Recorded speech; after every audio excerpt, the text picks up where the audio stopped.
marks a new beginning. Thanks for supporting a total reinvention. The soul is still here, but the vibe's a little different. Unpredictable, hide the kids and the women. Sports of all sorts, music mixed for living. Rep New York City, but ain't the politician. Always bring the heat, Steph bacon in the kitchen. Big shout to y'all, I appreciate the listen. Donnie put the rest, but I'm still in the best in the world of what I do. All y'all know the rest. I live it, I breathe it, I'm the whole definition. The pinnacle, the ultimate, I'm on a new mission. The Salty Thoughts of Mike Steph, featuring the one and only Mike Steph, the best in the world of what he does. Tap in.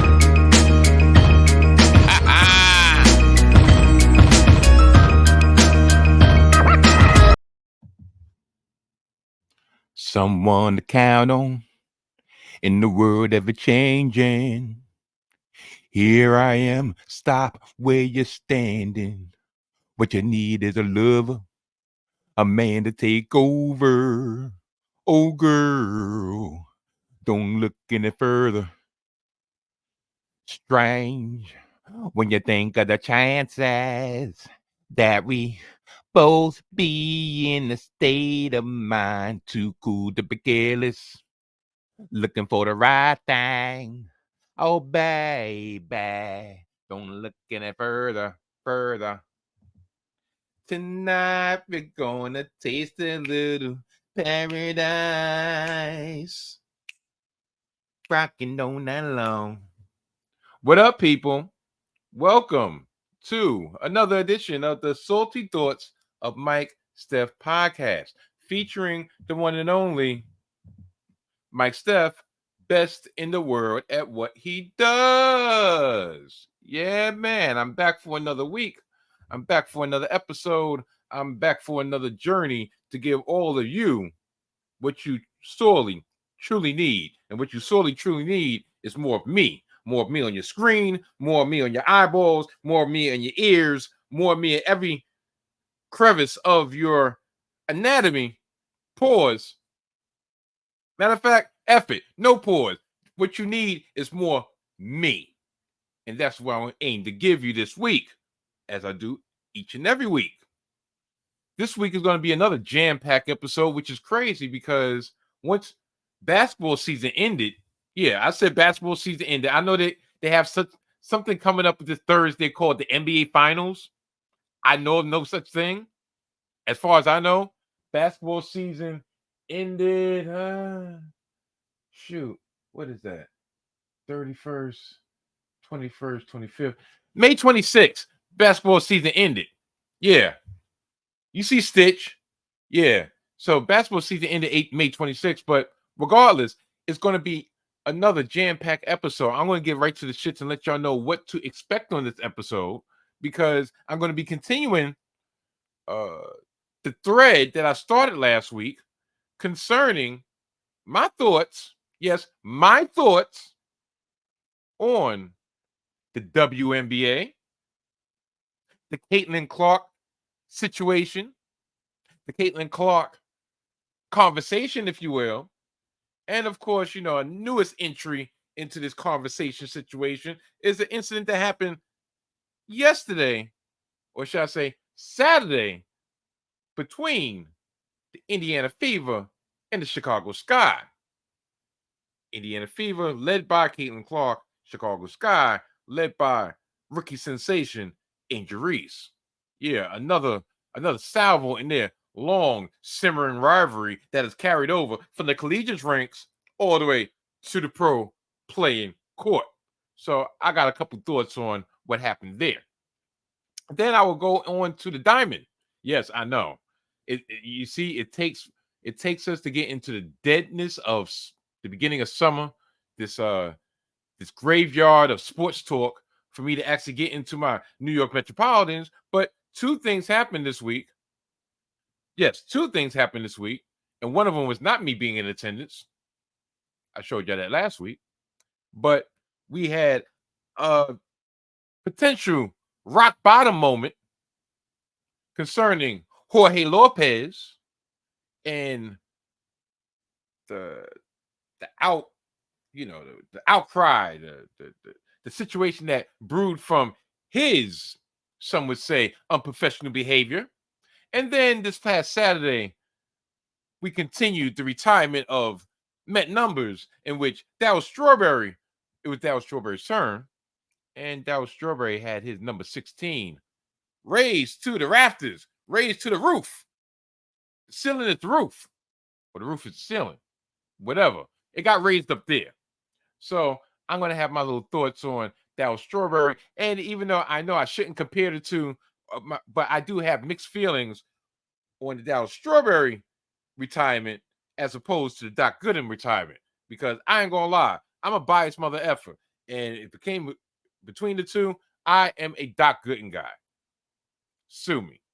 Smitty from the group home in Bergen Beach knows exactly why. Well, I explained to him why. I'm not saying it's valid, but he knows why. So anyway, that's what's going to be on tap. And lastly, well, second to last, little politic talk. Yeah, I know it's funny. It's funny. Sports have actually brought this topic into my lap. The reason why it's been brought into my lap because media pundit Colin Cowherd had some pointed comments concerning the 34 count indictment by 45. Yeah, I'll just refer. Matter of fact, I'm not even referring him to that. Mr. Orange, Agent Orange. Yeah, him. Trump. Yeah, him. And I have a lot of thoughts in the comments that Colin Cowherd had to say. Well, I'll say they're controversial. Probably not, but maybe depending on how deep in the woods, deep in the grass y'all are when it comes to this political tribalism. Maybe you'll understand my point of view, or maybe you'll think that the M in MAGA stands for Mike, which it doesn't, because trust and believe that it's not me. Even though I got some guy on my shirt that copied Che Guevara, and tell you the truth, this is a throwback of the Yes movement. Yes, yes, yes. And I got thoughts on this guy too, but maybe I'll save them for a later date.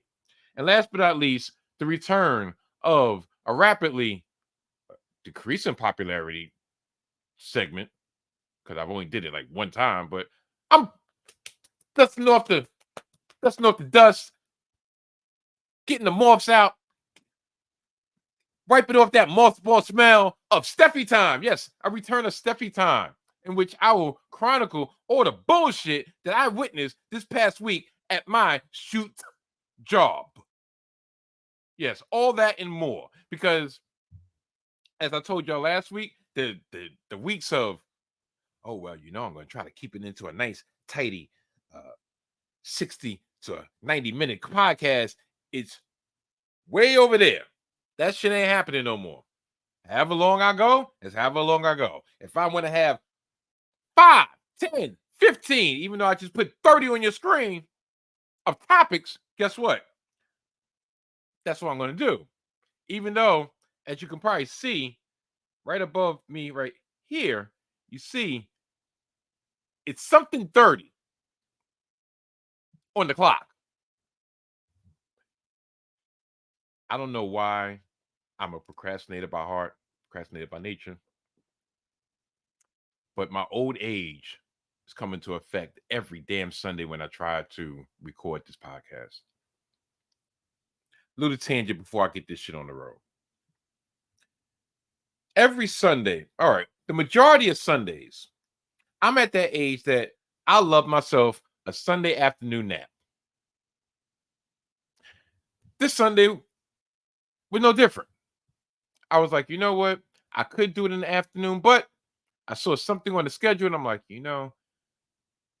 it would probably be in my best interest to probably wait for the outcome of the Mets finale in their 4-game set against the Arizona Diamondbacks.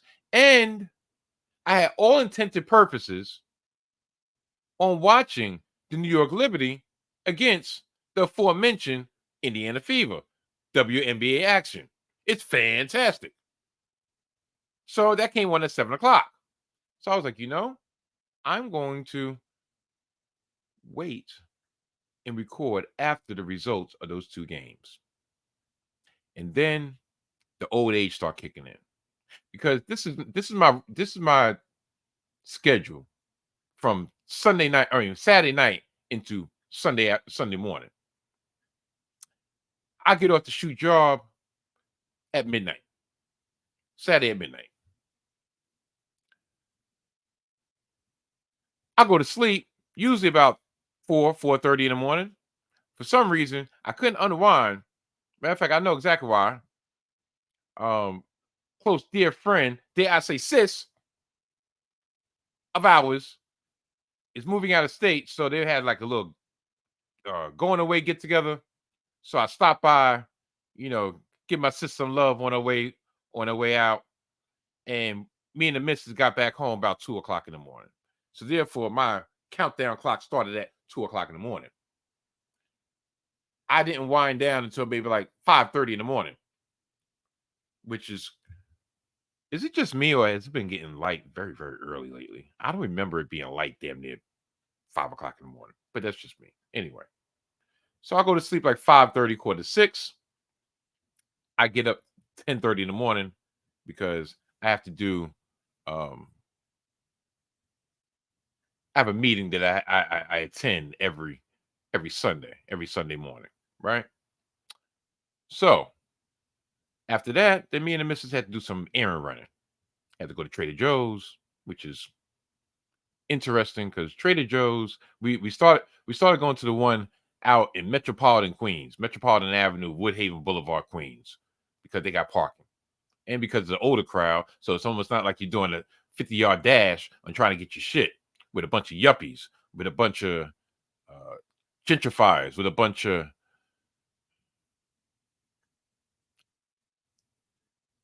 you get the gist. So we go out there. It's more of a mixed crowd. It's more of an older crowd, more respectful crowd, and plus it's parking. So we went out there. Come back, put the stuff out, and it's about 2:30, 3 o'clock. And I'm like, darn, I I have great lighting in my living room right now. This would be a throwback to when I first started doing this YouTube stuff. I can do it now, but I'm getting tired. And like I said, I wanted to wait until the end of the game, so I'll go to sleep. If I fall asleep about like 3 o'clock, no, matter of fact, I fall asleep about 6 o'clock. Start watching YouTube. Start watching the right time. Foxwork Fridays. Listen, I'm not even going to give. I can't even do it justice.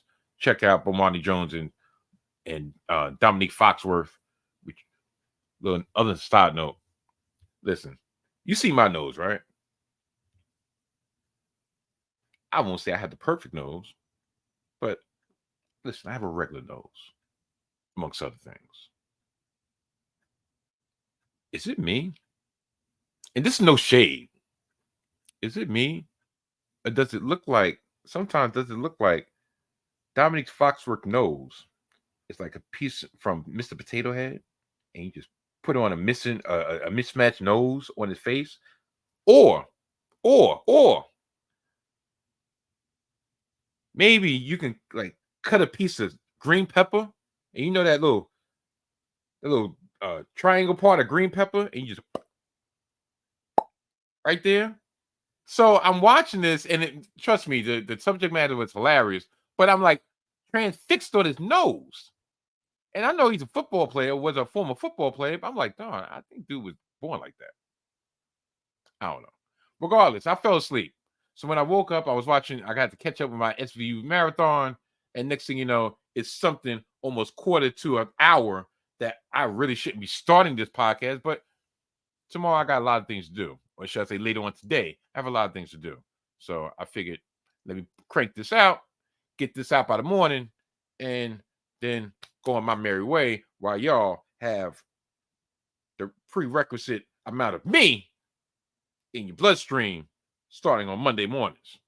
So with all that being said, I'm going to get this shit on the road because I had a whole bunch of other things I need to talk about, but maybe I'll just intersperse that into the shit that I just laid out for you. So, without further ado, let's get this shit on the way. Huh? Good night. And goodbye. Bang! This past Saturday, Another salvo in the ongoing rivalry between Angel Reese of the Chicago Sky and Caitlin Clark of the Indiana Fever happened again. But this time, it turned a little bit physical. Not between the two, so to speak, but between the two opposing teams. And of course, Caitlin Clark, as I've mentioned last week, is going to continue to be the lightning rod for whatever the hell is going on in the league. I'm sorry. Minor altercations happen. Two happened in this game between the Fever and the Sky. Angel Reese had a supposed elbow in which Clark does exaggerate the strength of that elbow. And another one involved Kennedy Carter with the hip check before an inbound in which Caitlin Clark was on the receiving end. Some said that Kennedy Carter called Caitlin Clark a bitch before impact. Now, at the risk of going a little bit overboard with my clip usage, I'm going to show a clip. And if I get flagged, I get flagged. Fuck it. At this point in time, like I said, I'm going to do me. And I'm going to show you a couple clips of these two instances, and then we're going to go back. Here's clip number one. Bench. And wow. Wow. Wow. You can hear the bitch through the screen, right? Here's another one. Off the bench. And now, I will say this, and I'm not defending either party, because right now it's really to me it's becoming a little bit out of control. On both those clips that I showed, Caitlin Clark did embellish the impact. Did she really get her shit rocked? No, she didn't. But, and I shouldn't even say a but I'm going to say a but anyway. But what is all this? Like, everybody sees. I'm sorry. I looked at the standings today for the first time, right? For the first time in a while. And I did not realize that we're only 8 to 10 games into this budding season. But yet the amount of dialogue, the amount of controversy, the amount of attention that's being brought to these incidents, you would have thought we was like already at the midway point. Which leads me to a lot of questions. But before I get to those questions, I'm going to continue talking about these two instances. I'm trying to look for the one in which they said there was an elbow thrown. Let's see if it's like that was Flop City. Let's say it again. Takes the three, takes the two, and knocks it down. Now, like I said, I'm not saying that there's no gamesmanship going on, but I just feel like with all this attention being on this one individual, Caitlin Clark, and all the attention being that, oh, all y'all some hating bees because she's bringing extra eyeballs to the league. Do you really think that do you really think you should try to put yourself in a position to be labeled as the villain? Do you think you should put yourself in a position to be labeled as the bit-ass bitch? I'm asking. I just feel, and then it's like being unapologetic is one thing, but being unapologetic almost like yeah, I stand on it and being strong and wrong, not really winning any brownie points for anybody involved. The aggressors are looking like they're bullying. The victim is emphasizing, oh, woe is me, victim, being victimized. And there was, I forgot who said it. I really did. Matter of fact, I think it might have been Matt Barnes that said, okay, listen, by this time, everybody knows what it is. He puts a lot of it, he puts some blame on her teammates, Caitlin Clark's teammates. Like, okay, y'all know that she got a target on her back. Y'all know that, quote unquote, she is the face of this franchise right now, for better or worse. But in that clip, did you see anybody run to her defense, which breeds the narrative? Damn, what kind of person she is off the field, off the court? What kind of person she is off in the locker room? You don't know. But that nobody comes to the defense is either A, she's a real asshole in real life, or maybe she's receiving some of the jealousy that she's receiving from the other team in her own locker room. I don't know.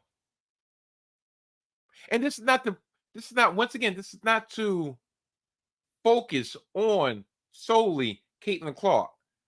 Angel Reese came into the league with a lot of fanfare.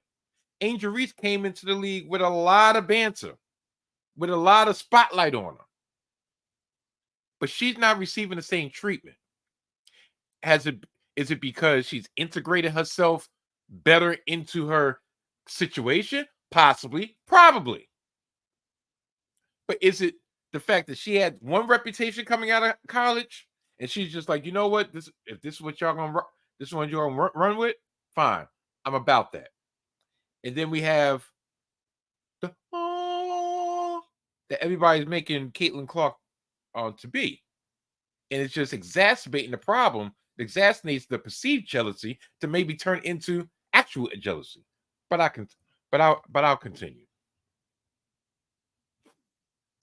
Now, Angel Reese actually got fined yesterday. She got fined yesterday by the damn. Okay. Yeah, Angel Reese got fined yesterday because she did not make herself available during the media availability time. Which I find kind of weak because two things. One, you could say, all right, it's the Sky and it's T Witherspoon's job to protect their investment, which is Angel Reese, as in, you know what? Listen, we know what questions are going to be asked. We know how y'all going to try to spin this narrative. So we want to make sure that it's not being spun in a way that might damage our face of the franchise. But if you're going to have all the histrionics on the court and on the sideline, and this goes back to the collegiate time of, all right, yeah, you say you want to be the villain, then when you start getting a little backlash, then you want to play victim.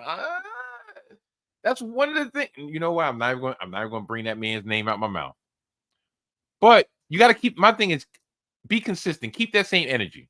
So if you're going to be unapologetic on the court, then be unapologetic off the court also. Say, yeah, all right, yeah, I was clapping for this. Or matter of fact, just speak for yourself. But that's, once again, that's a stark difference. It seems like her team, her teammates, her coach is actively protecting her from the scorn and having her back. Like, you know what? We're going to speak for her. Caitlin Clark, on the other hand, is kind of being, I wouldn't say being left on an island alone, but it doesn't seem like there's a lot of solidarity going on there. And just like I said, these two instances that happened this past Saturday is a continuation of what's happened this whole week and what's happened this whole season so far. Earlier this week against the Seattle Storm, Victoria Vivian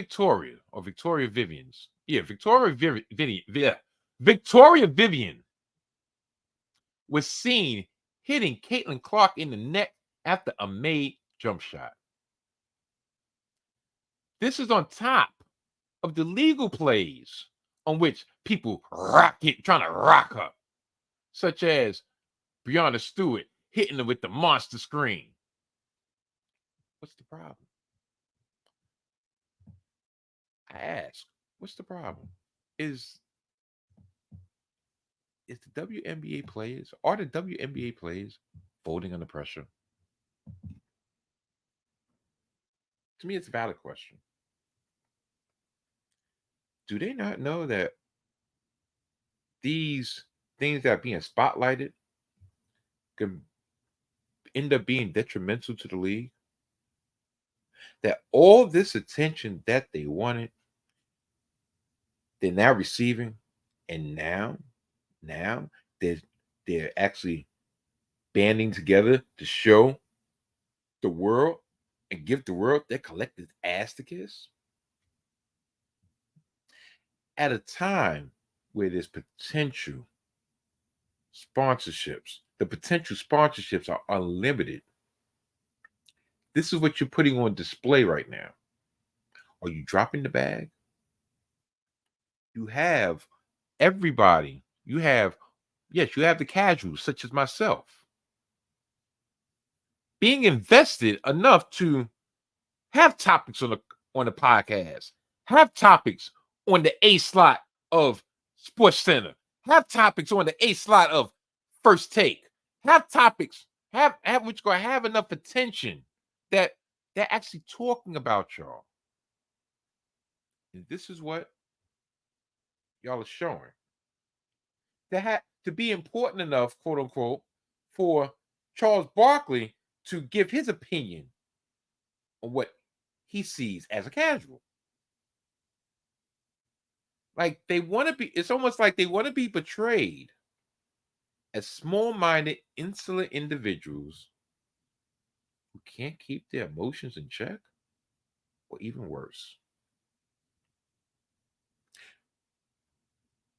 Isn't that playing into the perceived stereotypes of women, and especially Black women? I'm asking. I'm not assuming. I'm asking. Isn't that kind of playing into the stereotype that's already been there for years, and that's probably why, or that was a excuse for people who didn't give the WNBA their proper due over these years, over these 2+ decades in existence? Like, what is wrong with y'all? What the hell is wrong? Like, I don't want to hear none of this is fabricated, because I showed you. I've told y'all. You can see it on any type of sports rundown, night after night after night after night, since the preseason. That all this is going on, all these little sound clips, sound bites. You can see it. Is that what you want everything to be concentrated on? Is that's what you want to be? That's what you want concentrated on? Is the wrong stuff? Like, y'all are making it really easy for the low-hanging fruit to be picked. Like, with the increased eyes, we should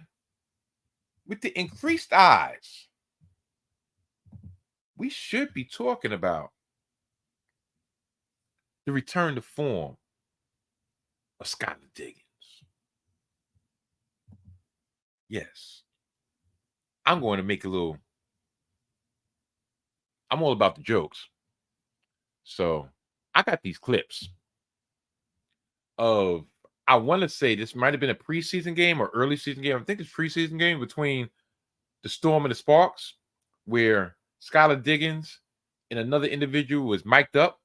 As a matter of fact, Skylar Diggins was mic'd up and they was having a little banter.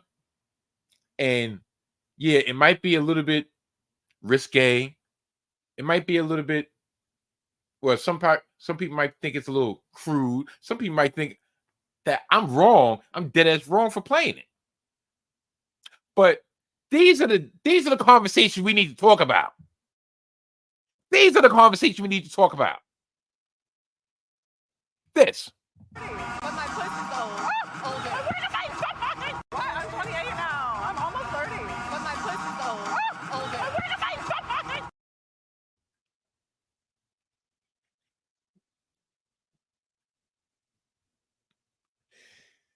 This should be some context. Okay. The conversation they was having when she said one of her body parts she perceives as old is because she's returned from the birth of one child, but the birth of two children over the last couple of years. And she still have returned to the W, and she continued to play at a high level. Or especially she's returning to, like I said, she's returning to form.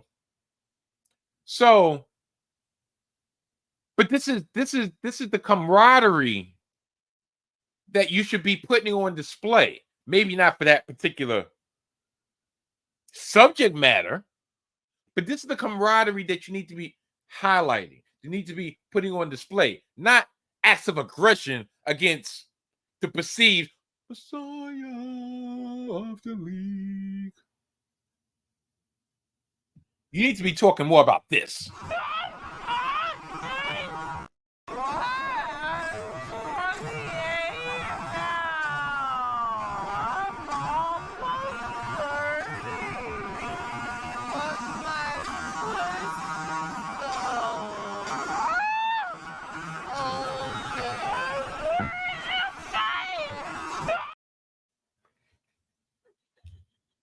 I should.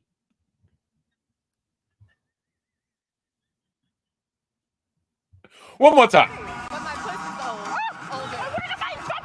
What? I'm 28 now. I'm almost 30. But my pussy's older.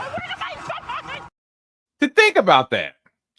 Do y'all not remember her when she was like the hottest thing coming out of Notre Dame? I do. But I'm gonna get off that subject because I'm gonna beat that into the ground. But picking apart the like these are the things that need to be spotlighted, such as Kyler Diggins returning to form, picking apart the inconsistency of the Liberty early in the season, even though they stand at a record of 7-2. Fresh off a demolishing of the aforementioned Indiana Fever, in which Caitlin Clark only scored 3 points, but she exited the game due to an ear injury. I don't know how, I don't know why.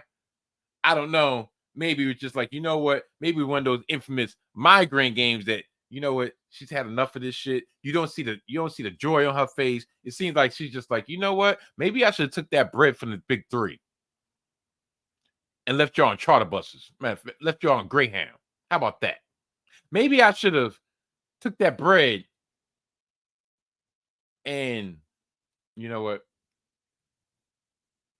But with every dumb antic towards and involving Caitlin Clark, this obscures what should be the goal.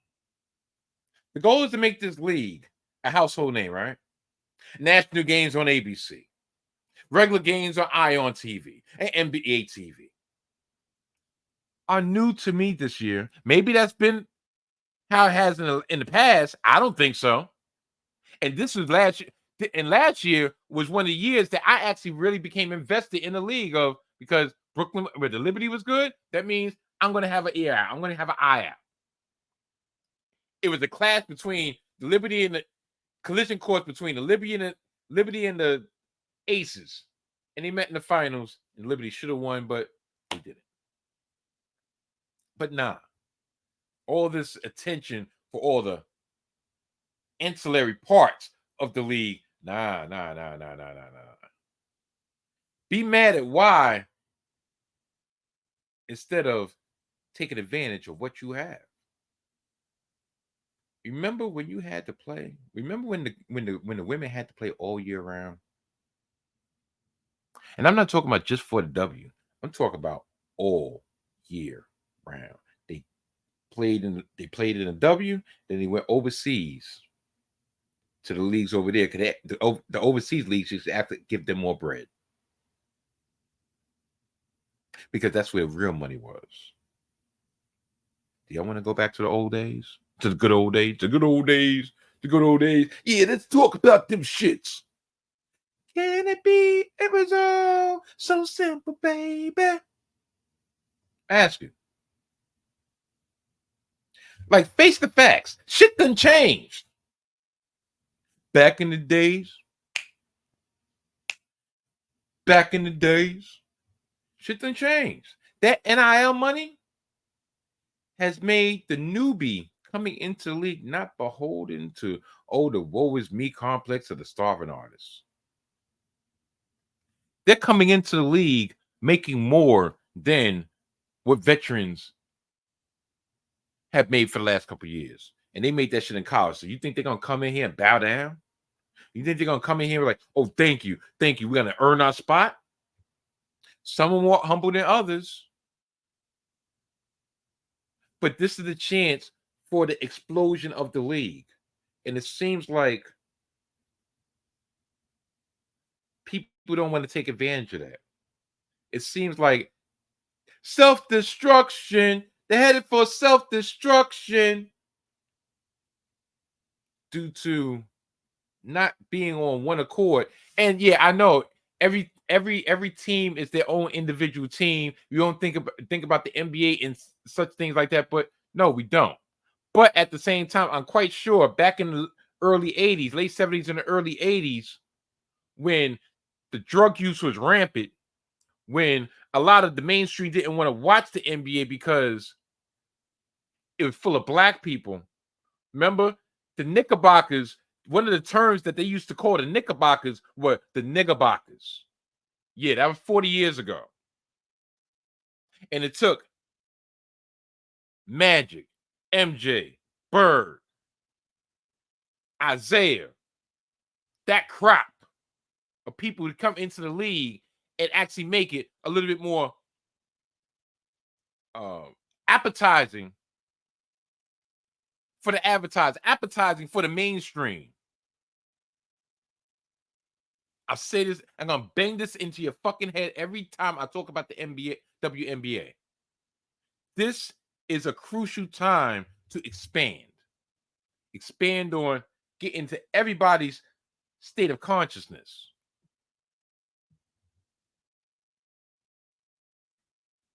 Don't fumble the ball. Don't let jealousy become a factor. Instead of hating on these people that came into the league with a brand, how about you make sure that the ultimate brand is the league? And you get yours. You get yours, but while you're getting yours, make sure that the league is getting theirs. So therefore, your portion of the pie just keeps on getting larger and larger and larger.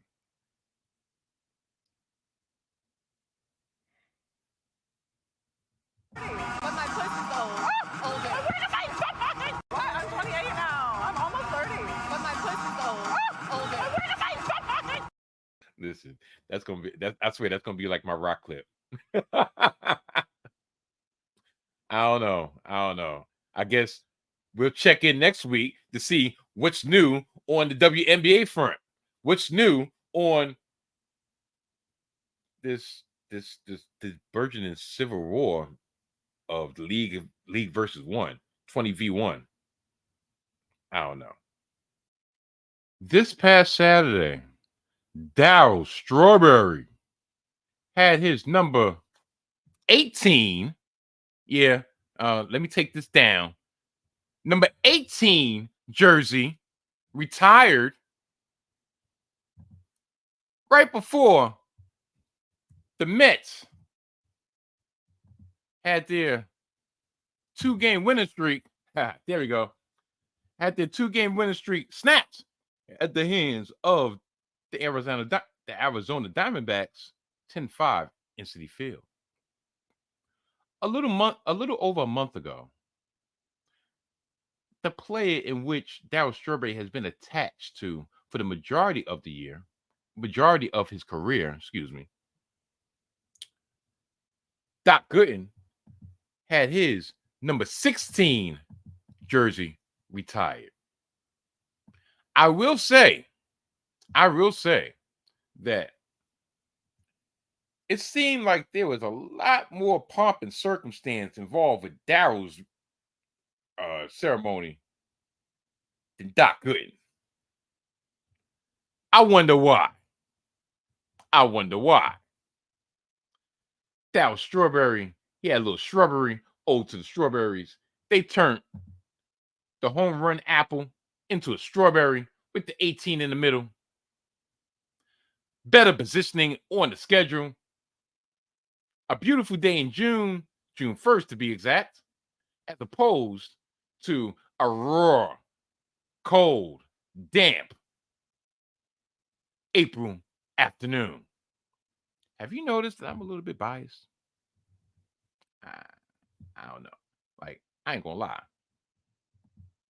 I'm a Doc fan. I've been a Doc fan over Darryl Strawberry since Darryl left the Mets. I mean, which is, to me, it's kind of sad because I loved Darryl Strawberry when he first came up. I mean, I loved him. Well, love baseball players. He came up in the 83 season, which was my first. Yeah, I think that was my first season watching the Mets, 82, 83. Matter of fact, I remember the Mets before Darryl Strawberry came up.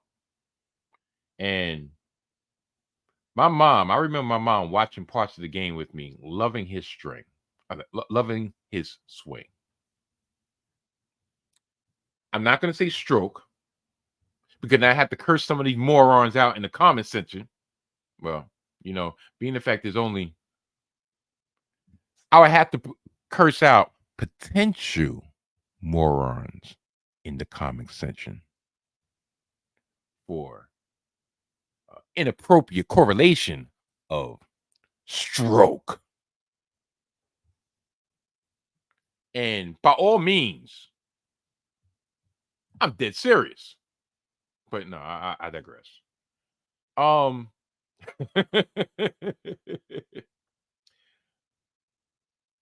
when matter of fact, let me just preface that before anybody gets anything misconstrued. No, I'm not talking about people who are close and near and dear to me. I'm talking about anybody who decides to quick type some shit. Talk about, yo, why you talking about your moms like that? Yo, how about you suck my dick? Yeah. Anyway. Listen, there is no denying Darryl Strawberry's place in Mets history. None. I'm going to give you a little background. Darryl Strawberry raised that home run apple plenty of times at the Met, as he is the franchise's all-time home run leader at 252 home runs. He's also second in franchise history in RBIs to David Wright with 733. Now, if you think about this, it's even more impressive because that's, I think, he left after the 88 season.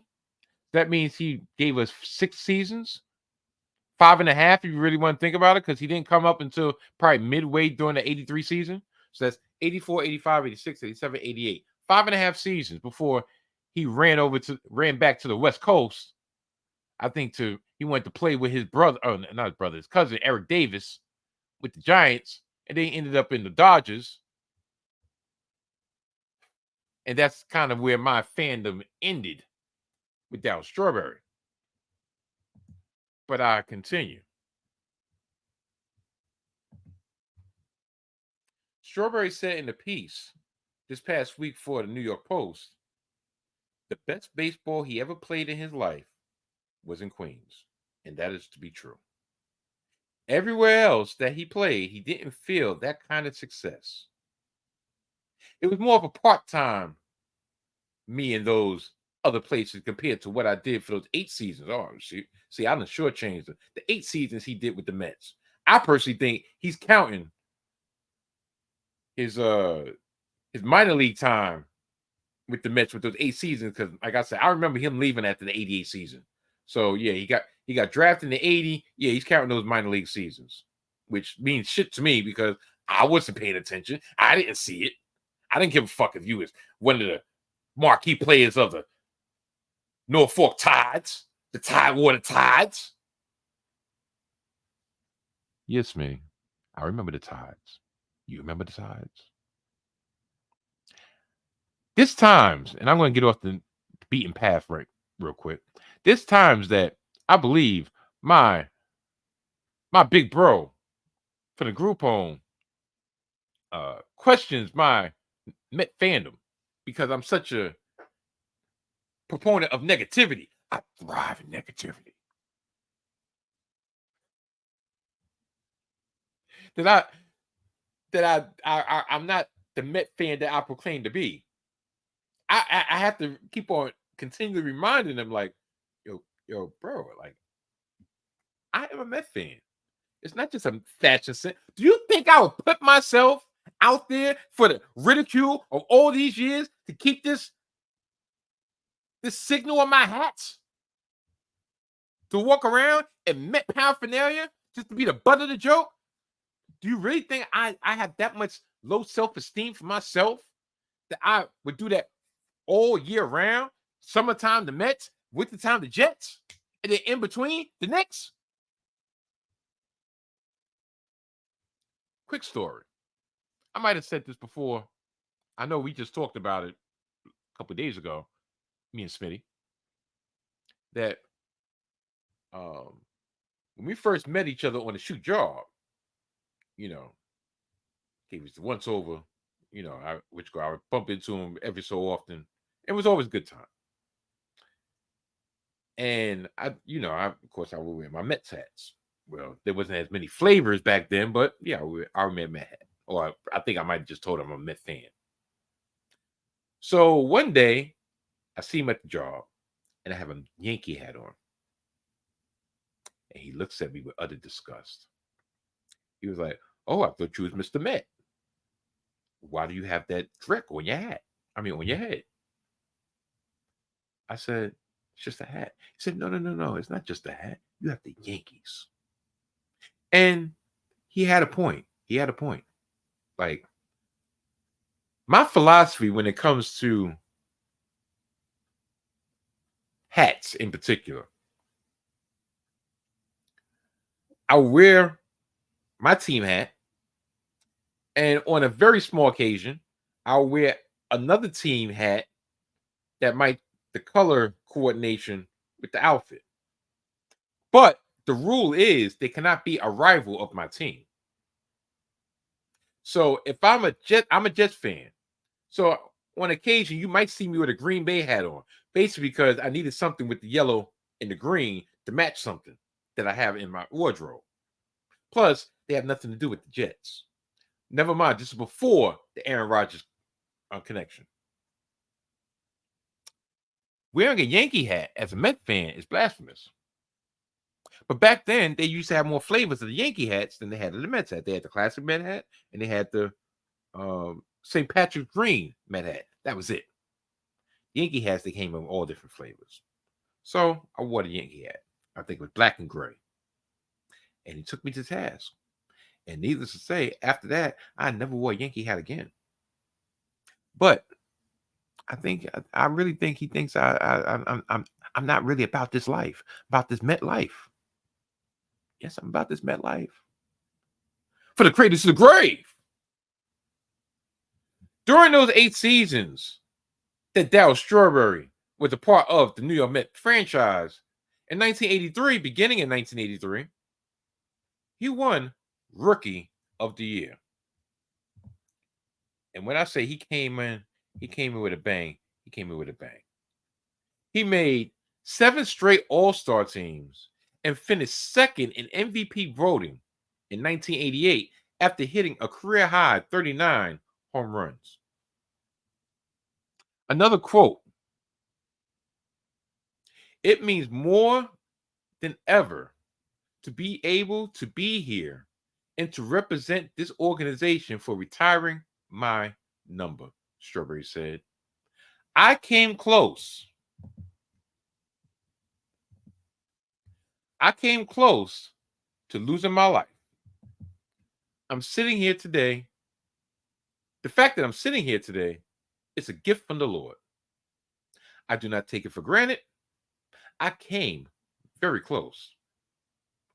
I was almost dead." Darryl Strawberry suffered a massive heart attack in mid-March, right before his 62nd birthday.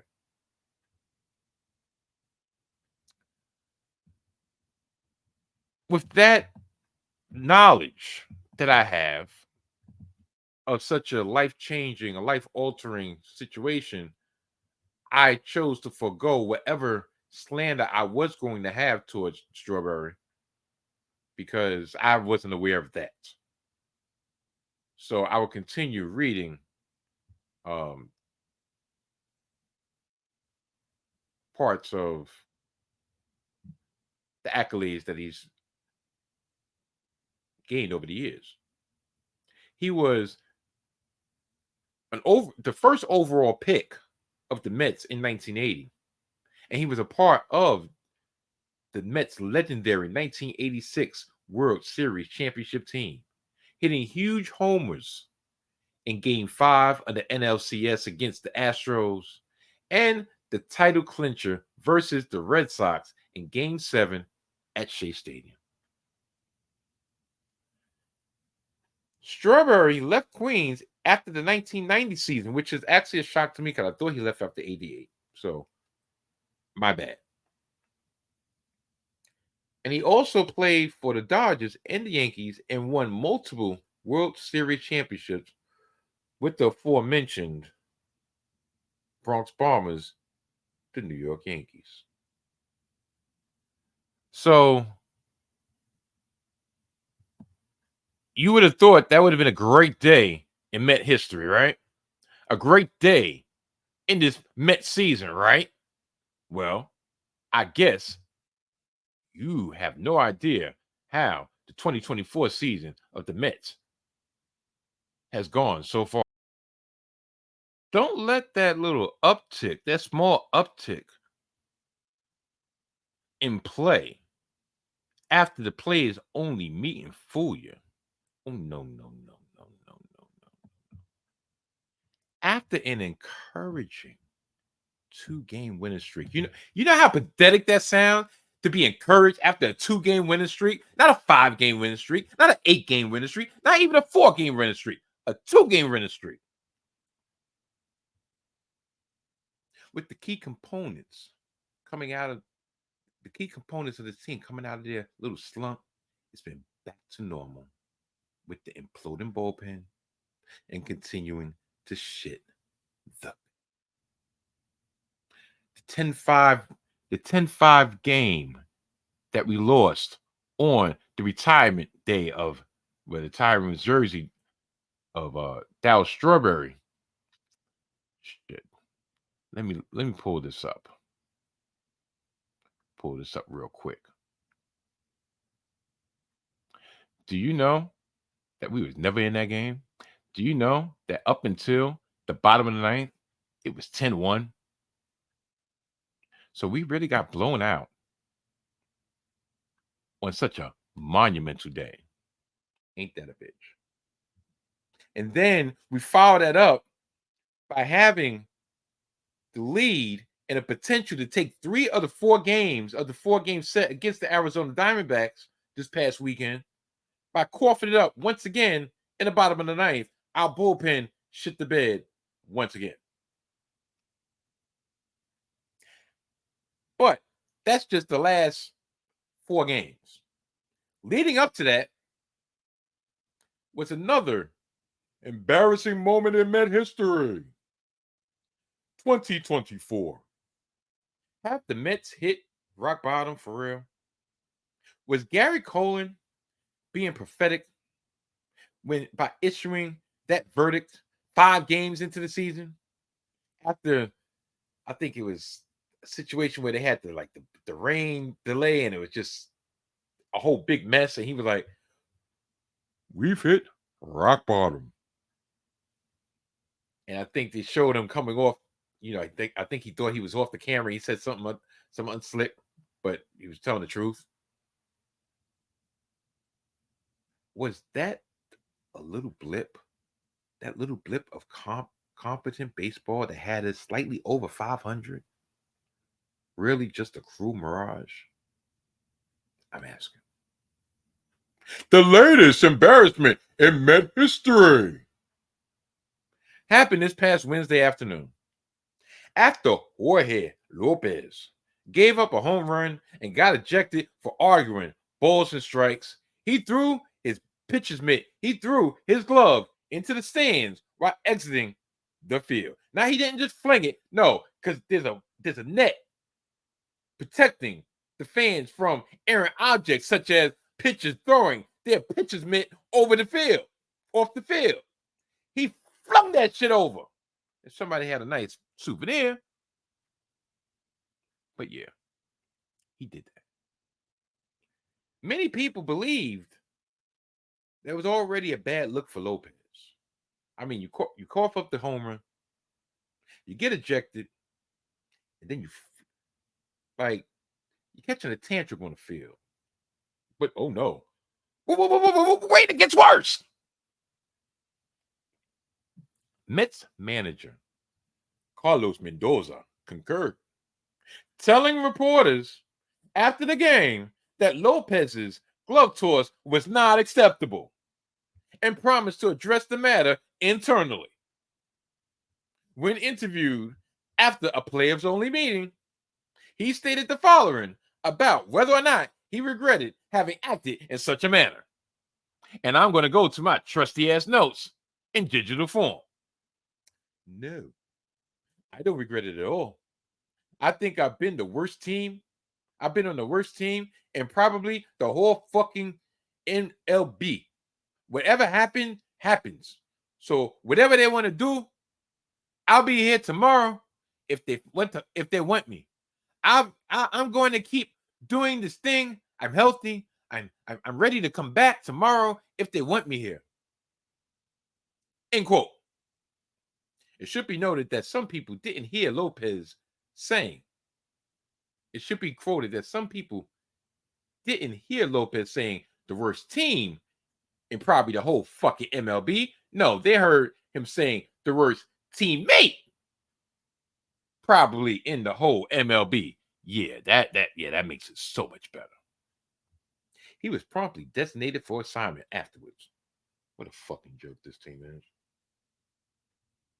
What a joke. What a effing joke. Some would say that the 2022 season was the fluke, was the outlier, and every season since 2017 to now is the actuality of our situation. It's the reality of what we are.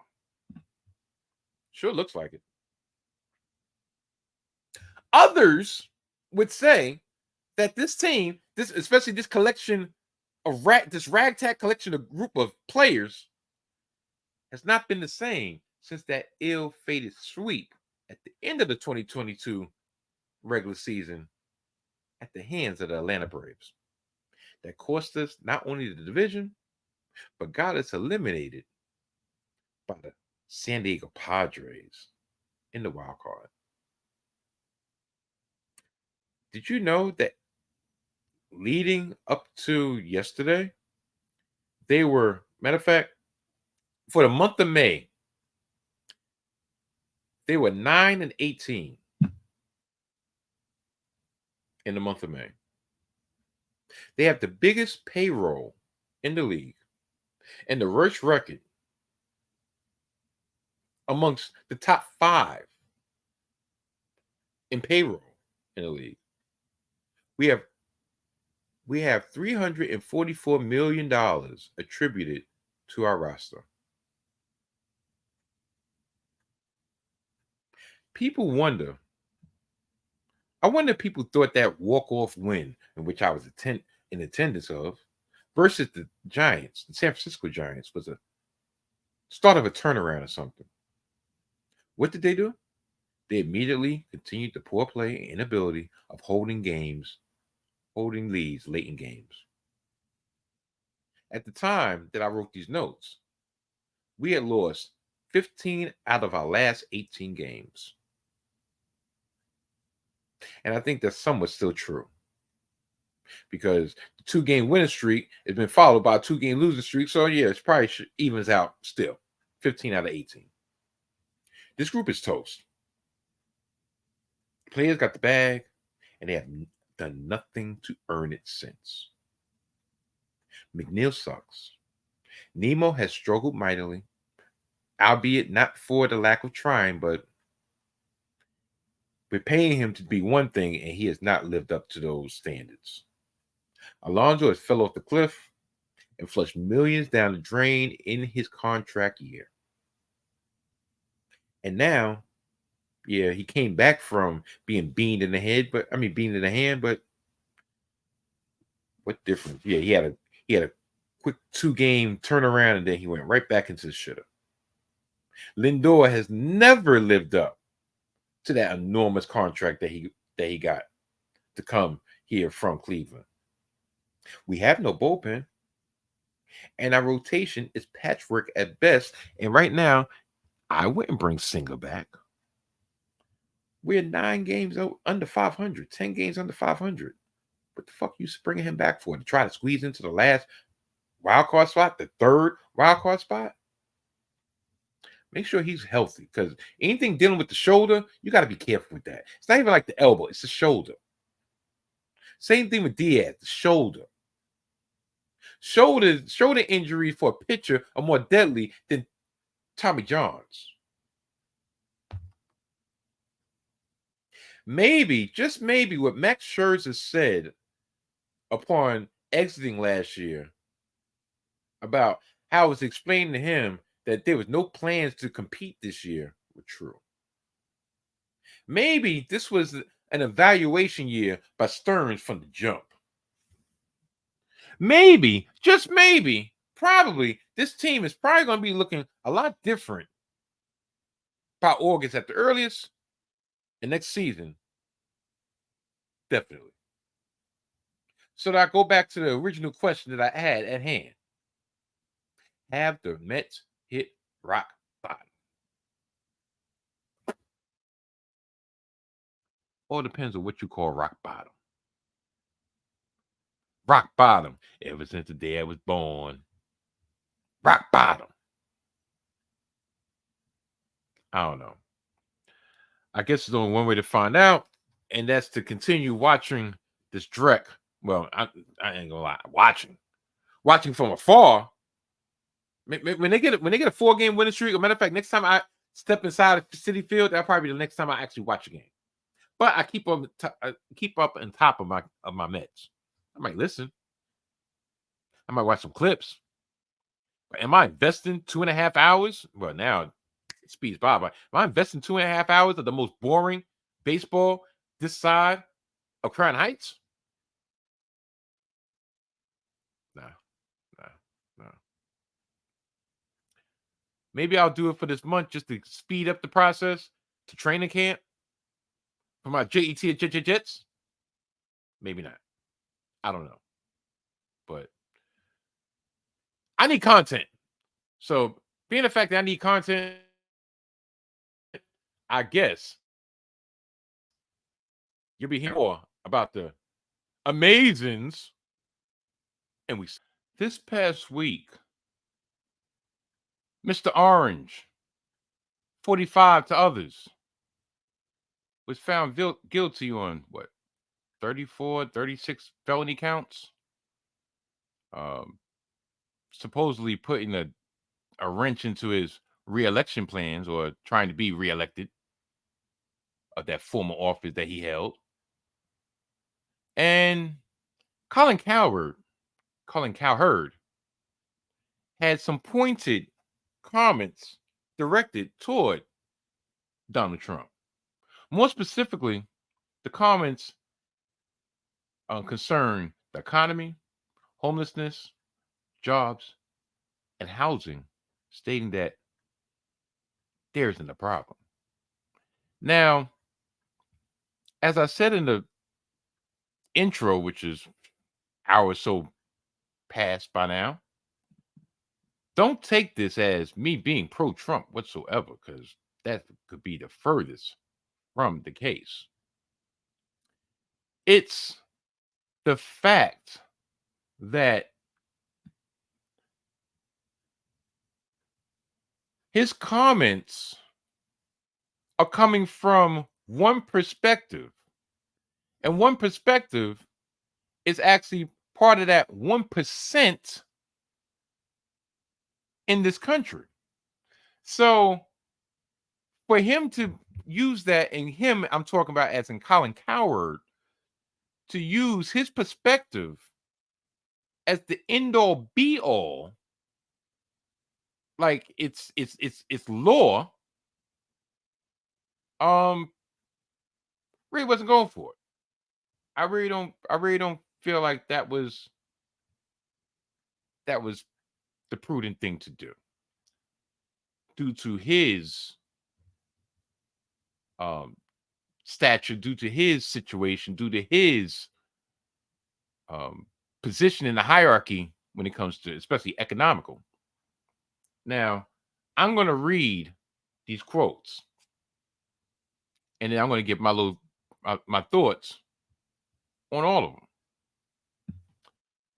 Quote number 1: "He's trying to sell me an America that doesn't exist," Cowherd said on his latest podcast episode for the volume. "I don't see crime." I wonder why he don't see crime. Is it because he lives in a gated community? Possibly. "I'm not stumbling over homeless people." Well, you would have to live on the street to stumble over homeless people, right? I'm sorry. Personally, I in my shoot job, I see homeless people every day. And you want to know why I see homeless people every day? Because I'm actually out and about.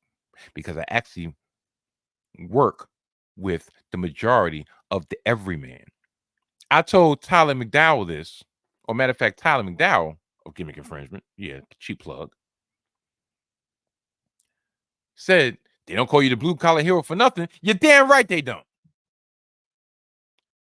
When I say that, it's not just a slogan. It's not just catchy. I say it because it's true. I'll continue. I see happy people. Dodger Stadium is full. Leads the Major League Baseball in attendance. Laker games are full. NFL games are full. People have money in their pocket. LAX is packed. I just saw the record airline revenue over the weekend. I'm constantly being sold in America by Donald Trump of crime rates are skyrocketing. No, they're actually not. Starting in 2023, they have plummeted from coast to coast. You can't keep selling me on how bad this country is that I live in, because it's not bad for me and my friends. Ha! Right then and there. Right then and there, to me, that's the crux of why his comments mean shit. You can't keep selling me on how bad the country I live in is, because it's not bad for me and my friends. Circle. Inner circle. Part of the 1%. Making $6 million a year. Net worth of almost $30 million. I'm sorry. If you're making $6 million a year and your net worth is over $30 million, and you're talking about me and my friends, I'm quite sure your friends are part of a similar ilk. Me, on the other hand, I don't make $6 million a year. Neither does Mrs. O. Our net worth is not nearly part of $1 million. I live in Crown Heights, Brooklyn.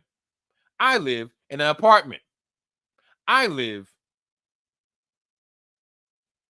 in Brooklyn, and not the Brooklyn that you see dealing with the Barclays Center. No, no, no, no, no, no. I live, like I said, in Crown Heights, Brooklyn.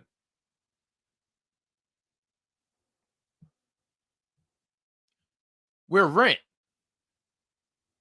can be up to, and this is on the cheap range, up to $2,500 a month. Luxury apartments, matter of fact, affordable apartments, affordable lottery for housing. You know the price range to be considered affordable housing is? In a lot of cases, 100 to 150K per year. That's affordable housing. $3,500 to $4,000 a month for a 1-bedroom apartment. There was a time in my youth that in the city of Gotham, to be exact, that if you had a municipal job, if you had a city job, you wouldn't be rich, but you'd be comfortable. You wouldn't have to worry about check to check. You could keep a nice roof over your head. You could live in a nice neighborhood, and you constantly keep food on the table. Now, you can keep a roof over your head if you patch the leaks. You can keep food on the table if you know where to shop. And can you live? Can you not live check to check? Well, if you're willing to work 6 days a week. But I digress. Or shall I say I continue. Donald Trump is not a felon, Cowherd said. His campaign chairman was a felon. So is his deputy campaign manager, his personal lawyer, his chief strategist, his national security advisor, his trade advisor, his foreign policy advisor, his campaign fixer, and his company CFO. They are all felons, judged by the company you keep. It's a cabal of convicts. All right, that really has nothing to do with me. If everyone in your social circle is a felon, I don't think it's rigged. I don't think the world is against you. And to get people to agree on anything, 34 counts, 0 for 34, that's a batting slump even the New York Mets could be impressed with. Really? When you're constantly trying to sell me on an America that I don't see, Trump's entire game plan is the country is in free fall. Maybe in the Trump-centric neighborhoods it is. I'm sorry. Do you consider Brooklyn a Trump-centric neighborhood? Do you consider Crown Heights a Trump-centric neighborhood? Stop trying to sell me on everything. Everything's rigged. The economy's terrible. The America I live in is imperfect, but compared to the rest of the world, I think we're doing okay. Now, he says this with a straight look on his face. I'm sorry. Like I said, the examples he used are flawed. The example I will use to compare what he used is this. It's like living in a rainforest all your life and saying deserts don't exist. His normal is not the working man's normal at all. And a lot of this has to do with things being fixed. Answer me this question. I said me and the missus frequent Trader Joe's a lot. Well, a lot lately. Number one, because we like the food. Number two, because it's actually affordable. You don't think about it. You think, like I said, you think about it, especially in the realm that I kind of put it in, like you're dealing with these gentrifiers, you're dealing with these yuppies, you're dealing with these hipsters. Yeah, hipsters, not yuppies, hipsters. You don't really think about it being affordable. Get 6 bags of food, healthy options, $200.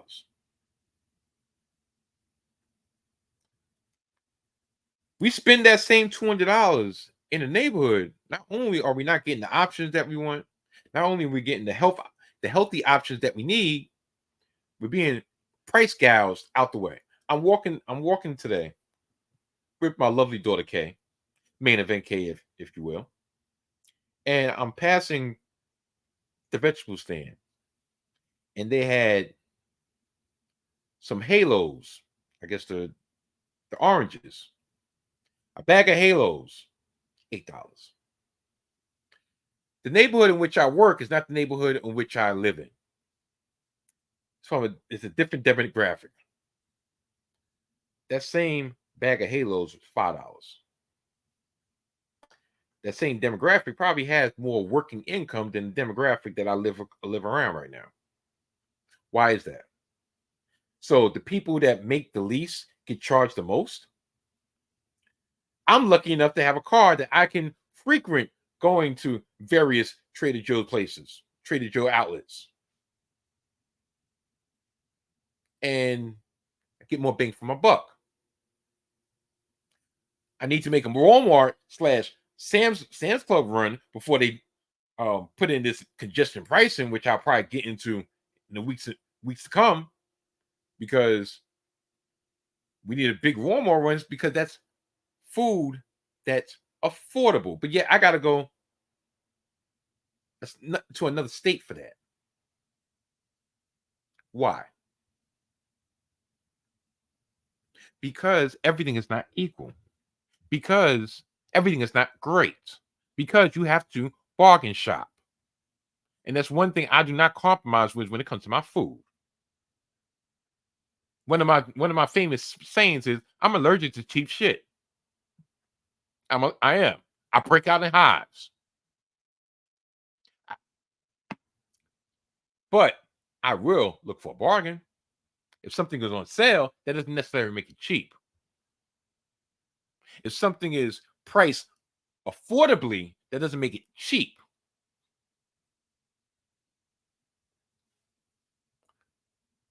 And I just can't get how someone who pretty much had the world is their oyster,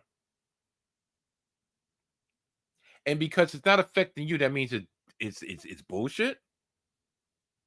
I don't get it. I don't get it. Yeah, the Lakers games are full. The Dodgers games are full. Okay. Guess what wasn't full? The Mets game. But more or less because the team stinks. But it's more of a thought of disposable income. Am I going to use this little bit of disposable income to go see a team that stinks? Or I'm going to put some extra food in my pocket? I mean, on my plate. Gas, $4.50 a gallon.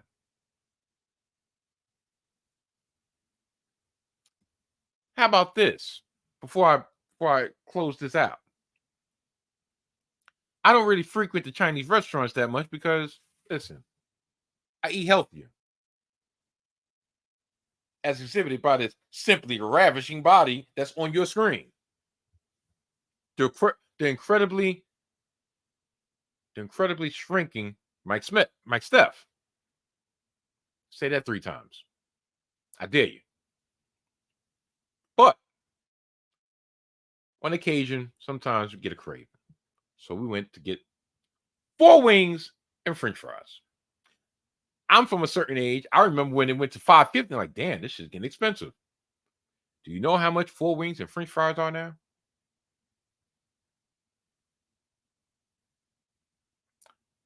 $9. They've already gone up $1.50. I don't I don't really partake, but I had to buy, so I knew what the price was. My wife went to get a 6-pack of beer to the aforementioned sis who's about to move on to great and bigger and greater things. 6-pack Corona, 6-pack of Corona, $15. I remember when a 6-pack was 10. Inflation, everything going up. And no, I'm not throwing up the one for Roman Reigns. Even though I will acknowledge that rent is too damn high.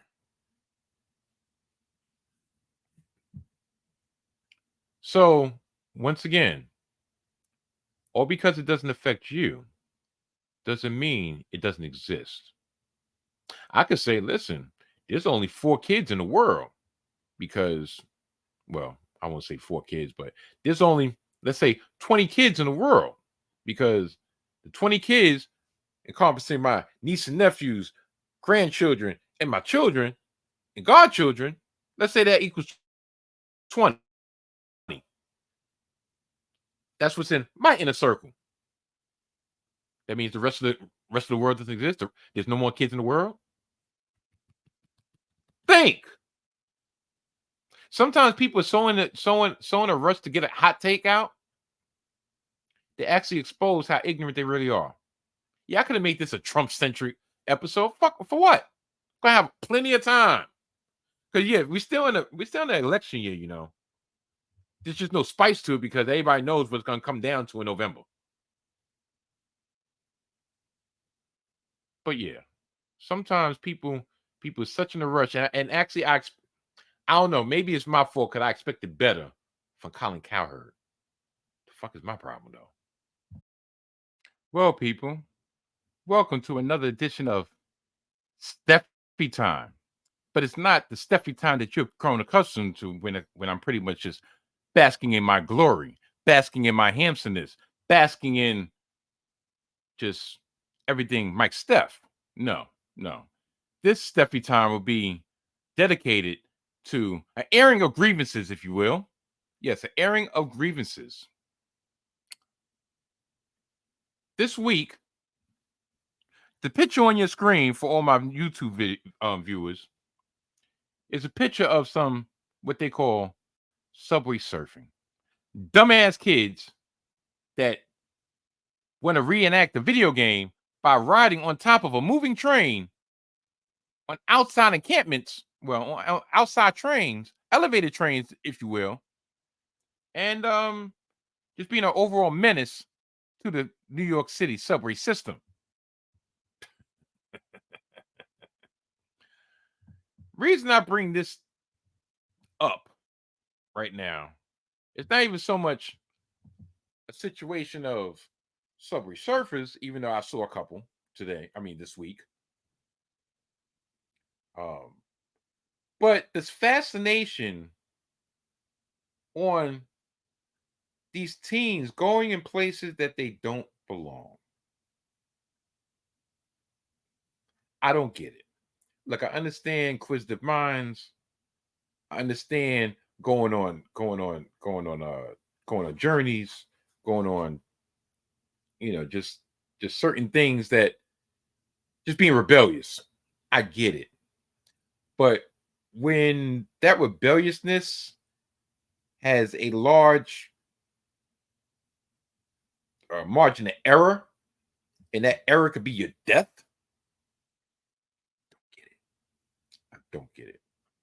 But two things that happened to me this week, or I witnessed this week, that I want to speak on, and maybe you can give your opinions down below in the comments. Opinion number one: how come? Matter of fact, I'm trying to figure out how I'm going to preface this. Matter of fact, fuck it. We have a scourge of the society right now in the city where nobody wants to pay for public transportation. Look, at this point in time, to each his own. I could care less. Has nothing really to do with me, even though technically it does. But I don't really care. I really don't. You do you. Doesn't really fucking matter. Leave me out of it. But my pet peeve is this. If you don't want to pay, don't pay. You know from the time you reach that train station, whether or not you intend on paying or whether you intend on not paying. That's an A and B conversation. Matter of fact, that's an A conversation to you and yourself. Leave B the fuck out of it. But, and you can tell the ones that, no, they're not really about that life, but they see everybody else going about it. So they're like, you know what, fucking gonna jump on a ride. They come in and they try to give you the eye contact. And you really try to, you be in your own thing, or you just be like concentrating on other things because you can see it, you can feel it. It's like a spidey sense. As soon as they get the eye contact, ding. It's like they're drawn to you. They get real close. And they're like, excuse me. Did you let me in? And I'm like, what's the problem?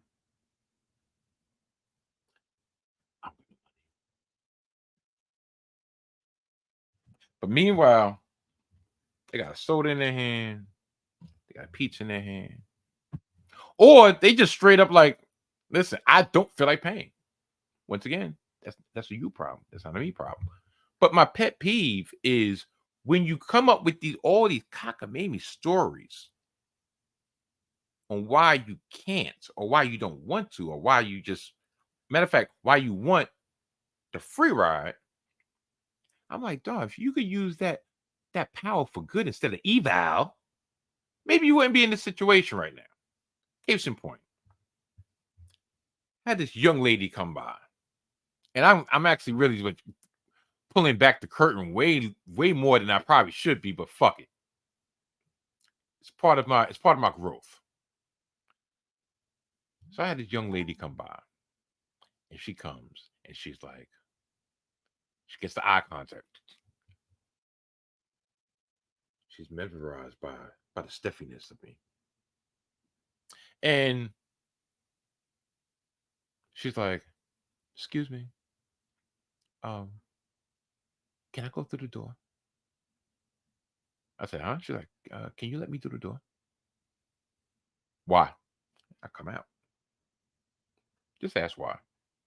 Okay, at the end of the day, that's on you. I really could care less. And she's like, I have a problem. I have a problem with my card. Oh, what's the problem? I'm sorry. I'm not gonna lie. I was with the shits that day. What's the problem? Oh, yeah, it's not tapping.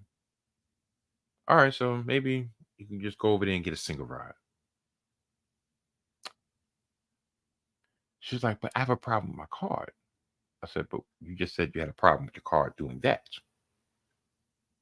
Do you need cash?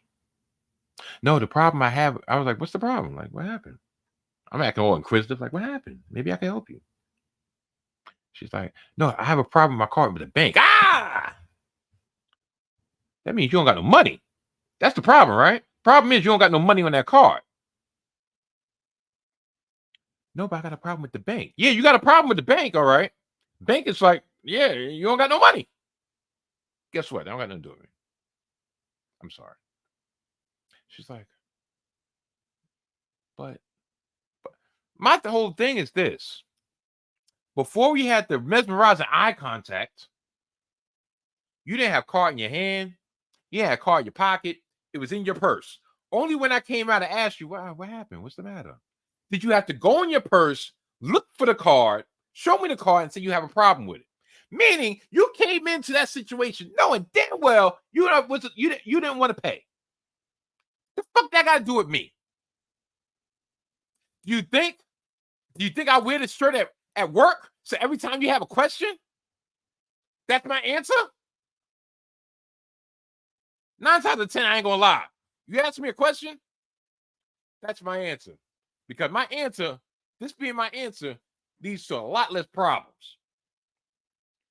But once again, that's a you problem. So why are we having this conversation? I'm not going to say a contentious conversation, but why are we having this conversation? All of a sudden, somebody, acting like they was running the 100-yard hurdle, jumped the turnstile. So she's like, but look. I said, that has to do with what you have a problem with. You said you had a problem with your car. He don't have such problems. He's just getting on the train. So if you want to do that, by all means, handle your business. Or you got the alternative. And I pointed 2 ways to pay. And I said, you know what? Let me walk out her space. Sure enough, guess what? She got on the train.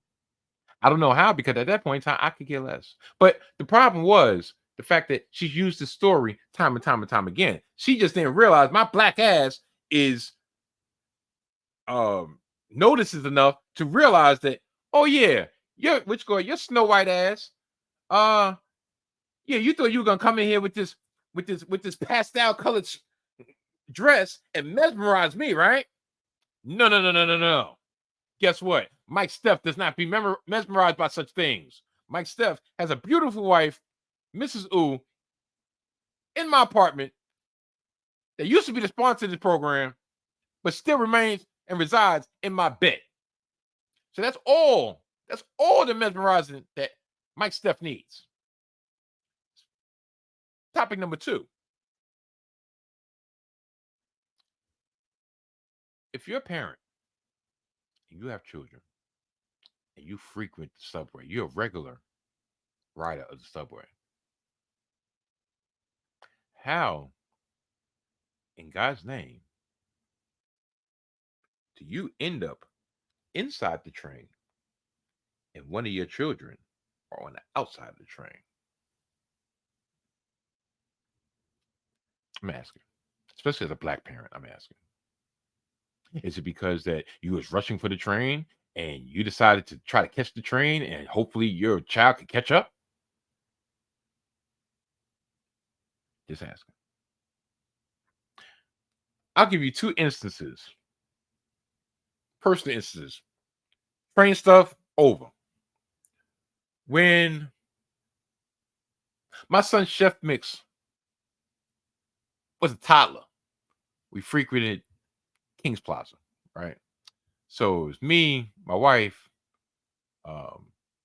Chef Mix and his older brother, and then we was with our friends, and they had 2 kids at the time. So pretty much how we used to do it, it was like, all right, 4, 6.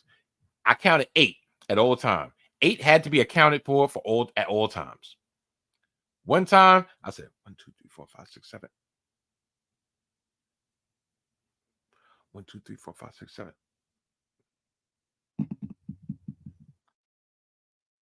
Where's 8?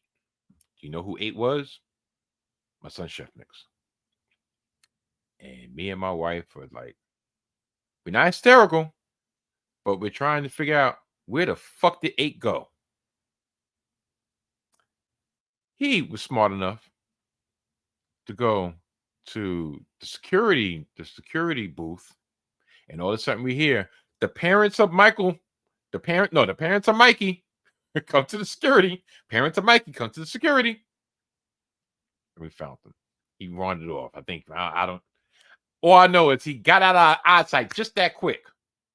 And like I said, when I did that check, 1, 2, 3, 4, 5, 6, 7, 8, and where the fuck is 8?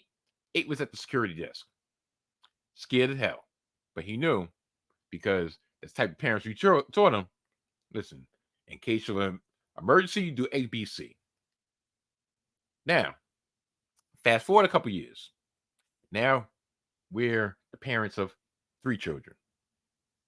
The lovely Mia decided to vanish, or she lost touch of us in Walmart in the state of Pennsylvania.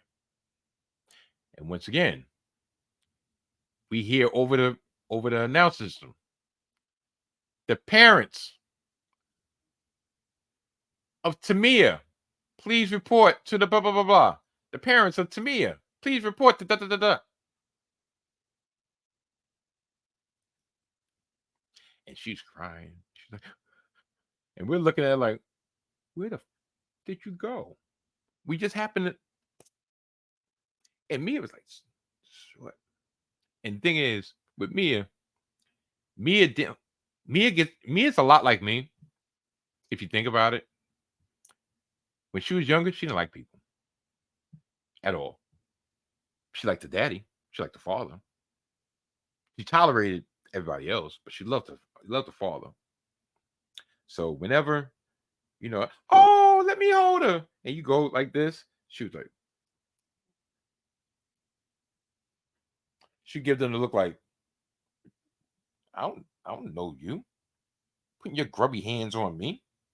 Don't you see I'm in my father's presence, in my father's arms, and you reaching out while I'm supposed to reach out back? Fuck you. There's a picture that I wish I could show y'all right now of a baby picture. I want to say she's probably like maybe one. My little chocolate drop. The reason I bring this up is because she just celebrated her 24th birthday this past weekend. And it makes me feel so fucking old. But at the same time, it's happy. It brings happy times, brings reflective times. But yeah, she reached 24 today. I mean, not today, this weekend. So please wish my lovely daughter Mia a nice happy birthday in the comments. But yeah, she wasn't with the shits. She wasn't with the shits. Like I don't know you. But regardless, those are two times that they got out of our eyesight real quick, but they knew what to do. They was But best believe we're on the train, we're holding their hand. We're getting on together. We're in the stroller. They're in front of us. Not behind us, not lagging, talk about, come on, I'm holding the door, hurry up. And they're like 6 years old. But yeah.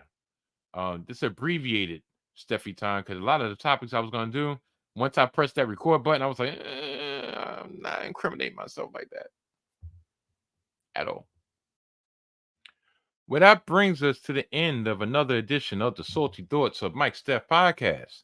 I'd like to thank each and every one of y'all for making me and this here podcast the one y'all choose to view and the one y'all choose to listen to. I can't believe I'm actually up until quarter past such and such hour actually recording this podcast, but I'm off tomorrow.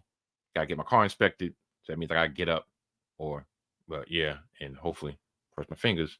The check engine light does not come on. I don't know why I just said that because I just jinxed myself, didn't I? Listen, it's going on June 3rd. So hopefully I don't wake up with a ticket on my window. And I don't know why I said that because I just jinxed myself again.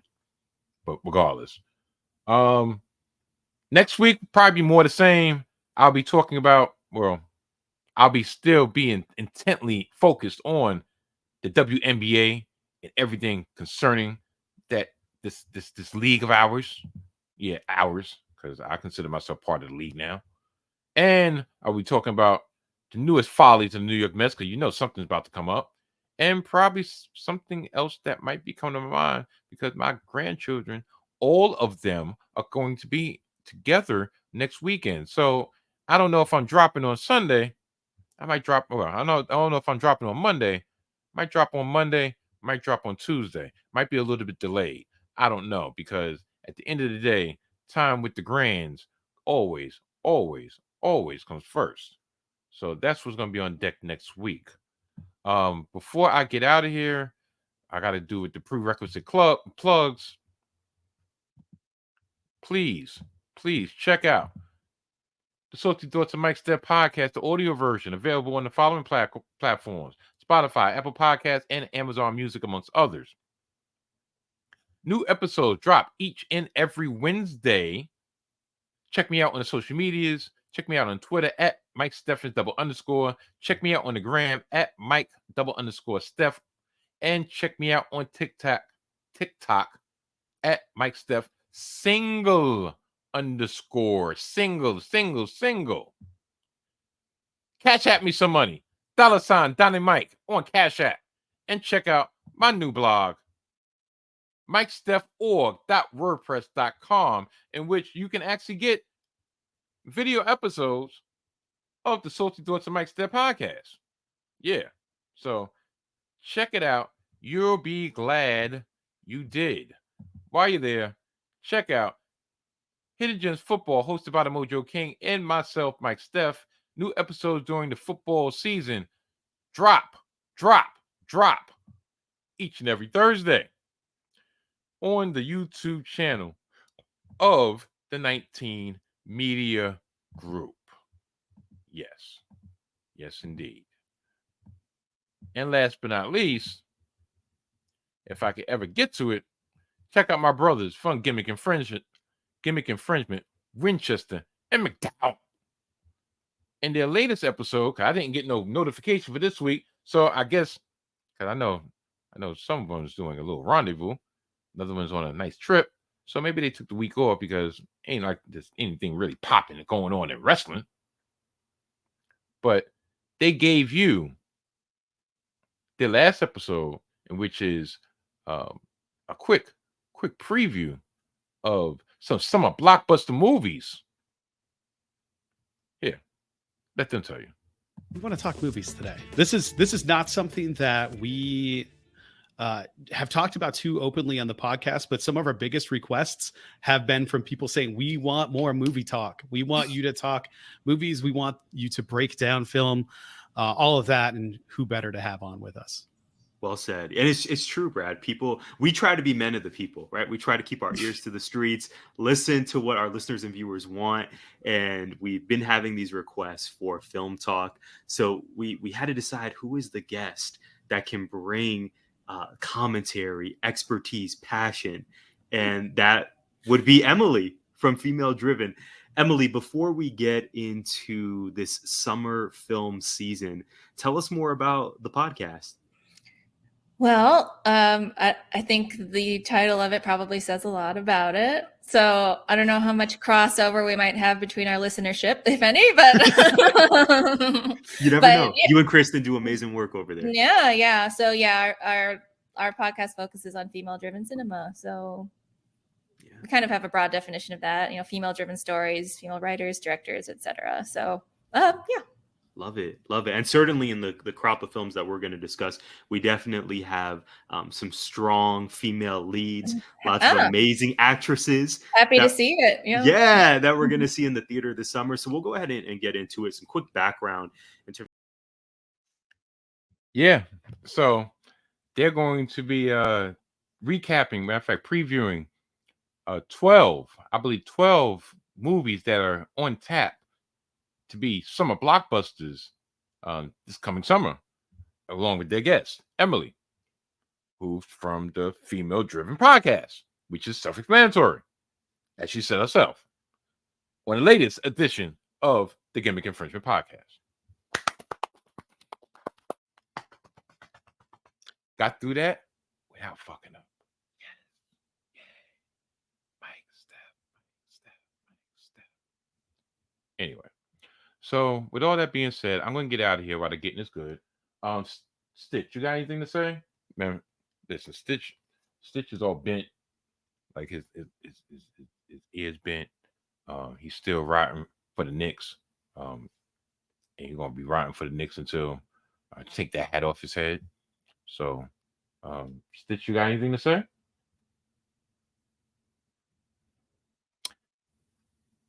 He's asleep, because it's way past his bedtime. And he's probably wondering in his dreams, why do I still have these lights on at the time, 1:15 something in the morning? Well, guess what? I pay the bills out this bitch. And he can't talk about that shit.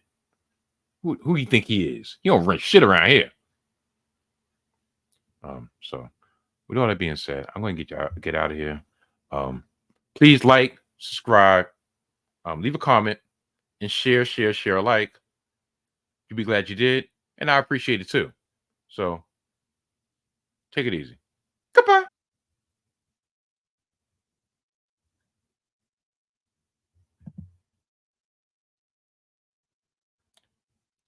how come I'm still here? I swear, I said goodbye, and I pressed the pause button by mistake. So now it's truly goodbye. See you later.